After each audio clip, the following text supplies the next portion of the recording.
सबसे पहले जितने भी लोग ये वीडियो देख रहे हैं और सभी बच्चों को जो नीट जेईई का प्रिपरेशन कर रहे हैं, इनको मेरा प्यार भरा नमस्कार। आज मैं बहुत ही सेंसिटिव सब्जेक्ट लेके यहाँ पे आपके सामने हूँ और सब्जेक्ट ये है कि भाई फिजिक्स में हम मैक्सिमम स्कोर कैसे कर सकते हैं। मतलब इसके बारे में बहुत सारे लोग बहुत बार बोलते हैं, तो उसी चीज़ का थोड़ा मैं आप लोगों के साथ शेयर करना चाह रहा हूँ और आपको थोड़ा साथ ही साथ थोड़ा गाइड करना चाह रहा हूँ। तो how to score maximum marks in physics, इसकी जो शुरुआत है आप देखना, ये शुरू होती है how you are going to prepare the physics. मतलब जिस तरीके से आप फिजिक्स को प्रिपेयर कर रहे हो वो डिसाइड करता है कि आपका स्कोर कितना आने वाला है। तो बेस्ट तरीका क्या होगा प्रिपरेशन का, वो डिसाइड करेगा कि आपका बेस्ट स्कोर कैसा आएगा। तो सबसे पहले प्रिपरेशन के तरीके में मैं आपको बताना चाहूँगा, सबसे पहले जो चीज़ आती है कि जो भी टीचर से आप पढ़ रहे हो ना, वो टीचर ने आपको जो क्लास में नोट्स लिख के दिए हुए हैं, that is the golden material for your success. क्योंकि जो टीचर ने आपको पढ़ाया वो मटेरियल वो है कि जो आपको बहुत अच्छी तरीके से समझा हुआ है। अगर आप किसी दूसरे बुक में से इस चीज़ को फिर से रिवाइज करने जाएंगे तो दिक्कत ये होगी कि उतने आपको अच्छी तरीके से ये समझेगा नहीं। तो क्लास में जब आप लोग बैठते हो ना बच्चा, तो क्या करना है कि नोट्स एकदम बारीकाई से नोट्स लिखने हैं। मतलब जो टीचर डिक्टेट कर रहे हैं वो तो लिखना ही है, लेकिन बहुत बार ऐसी बहुत सारी चीज़ें होती है कि टीचर ने बता तो दे दी, लेकिन लिखते टाइम में टीचर ने वो दिया नहीं, तो वो चीज़ें आपको पकड़ के रखनी है। तो ये एक पहली स्टेप हो गई, क्योंकि क्लास नोट्स मैंने पहले वर्ड में आपको बताया कि गोल्डन नोट्स है आपके लिए, गोल्डन मटेरियल है आपके सक्सेस के लिए। दूसरी बात आती है जो फिजिक्स का प्रॉपर तरीका होगा प्रिपरेशन का, उसमें दूसरी चीज़ आती है कि प्रैक्टिस। अब प्रैक्टिस में क्या है ना कि आपको डेली प्रैक्टिस में कुछ चीज़ें मैंडेटरी लेवल पे करनी है।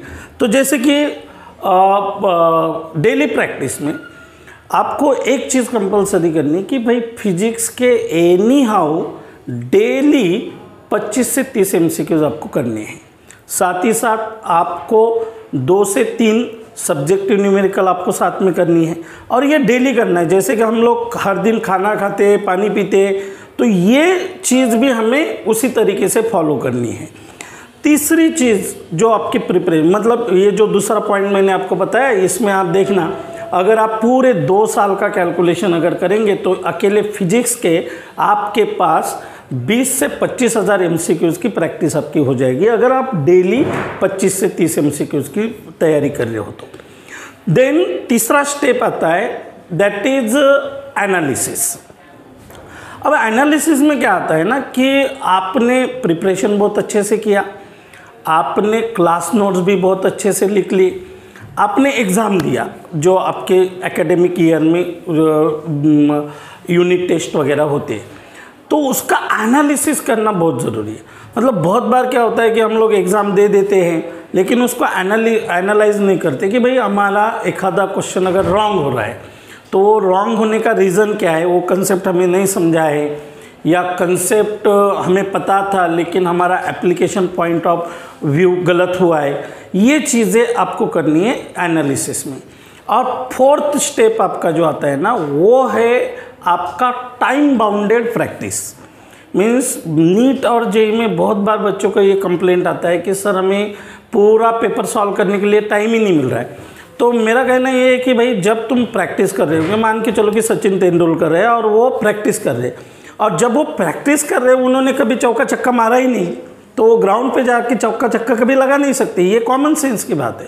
तो मतलब ये है कि जब तुम प्रैक्टिस कर रहे हो तो टाइम बाउंडेड प्रैक्टिस करनी चाहिए। तो टाइम बाउंडेड प्रैक्टिस में क्या होगा कि पर्टिकुलर टाइम में पर्टिकुलर नंबर ऑफ क्वेश्चन आपके हो जाएंगे।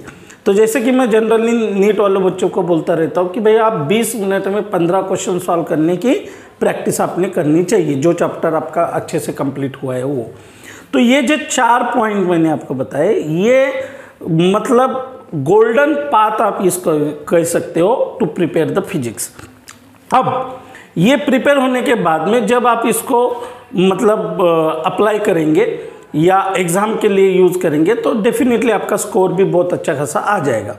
अब उसमें और एक चीज़ मैं आपको बताना चाहूँगा, वो ये है कि जब आप प्रैक्टिस कर रहे हो या जब आप पढ़ रहे हो तो आपको कुछ चीज़ें मैंडेटरी लेवल पे करनी है।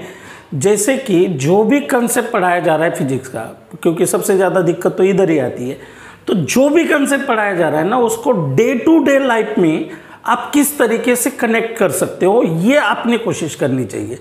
क्योंकि अगर आप डे टू डे लाइफ में उसको कनेक्ट कर पाए ना, तो दिक्कत मतलब आपकी दिक्कतें बहुत सारी सॉल्व हो जाएगी। क्योंकि जो आपको बहुत सारी चीज़ें रटनी पड़ती है, लर्न करनी पड़ती है, वो भी एफर्ट्स आपके कम हो जाएंगे।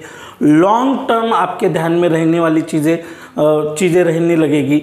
तो डे टू डे लाइफ में जो आप देखते हो चीज़ों को, वो जो कंसेप्ट आपने पढ़ा है वो कंसेप्ट को उधर अप्लाई करने की कोशिश करने के। और इसका एक बहुत ही इम्पोर्टेंट बेनिफिट ये होगा कि जब भी कभी आप न्यूमेरिकल के साथ डील करेंगे तो न्यूमेरिकल के साथ डील करते टाइम क्या होगा कि आपको क्वेश्चन जल्दी अंडरस्टैंड होगा। मतलब क्या होता है ना कि न्यूमेरिकल अगर आपके सामने आया है तो बहुत बार बच्चों को क्वेश्चन ही नहीं समझता। अब क्वेश्चन नहीं समझने का मेन रीज़न रहता कि उसको कंसेप्ट नहीं पता है। तो कंसेप्ट तभी पता होता है या कंसेप्ट तभी आपका परफेक्ट होता है जब आप चीज़ों को रिलेट करते हो। दूसरी चीज़ आपने ध्यान में रखनी कि डे बाय डे आपका माइंडसेट हर चीज़ के बारे में थोड़ा सा बदलना चाहिए। क्योंकि अगर आप नई नई चीज़ें सीख रहे हो तो डेफिनेटली आपका माइंडसेट भी बदलना चाहिए। तो ये कुछ चीज़ें हैं जो आप अच्छी तरीके से, और इसमें इम्पॉर्टेंट चीज़ ये है कि आपको आपके एकेडमिक ईयर के पहले दिन से लेके आखिरी दिन तक ये चीज़ें कंसिस्टेंटली करनी है। तो कभी भी आपको फिजिक्स बोरिंग नहीं लगेगा, देन कभी भी आपका फिजिक्स में स्कोर कम नहीं आएगा। तो जैसे कि मैंने आपको how to prepare physics and how to get maximum marks in physics के बारे में थोड़ा सा बता दिया, लेकिन ये चीज़ मतलब डिसाइड नहीं करती कि आपका स्कोर डेफिनेटली बहुत ही अच्छा आएगा। क्योंकि इतने छोटे से टाइम में बहुत सारी चीज़ें कवर नहीं होती है। अगर आपको ऐसा लगता है कि फिजिक्स में और कुछ चीज़ें या और कुछ आपके कुछ क्वेश्चंस होंगे, तो उसके लिए अगर आपको मेरी तरफ से, हमारे तरफ से अगर कुछ सॉल्यूशन चाहिए तो आप इस चैनल को सब्सक्राइब करेंगे। कमेंट्स में आप आपका सब्जेक्ट डाल सकते हो कि किस सब्जेक्ट के बारे में आपको गाइडेंस चाहिए। उस तरीके से हम लोग उसके ऊपर वीडियो बनाने की कोशिश करेंगे। Thank you so much.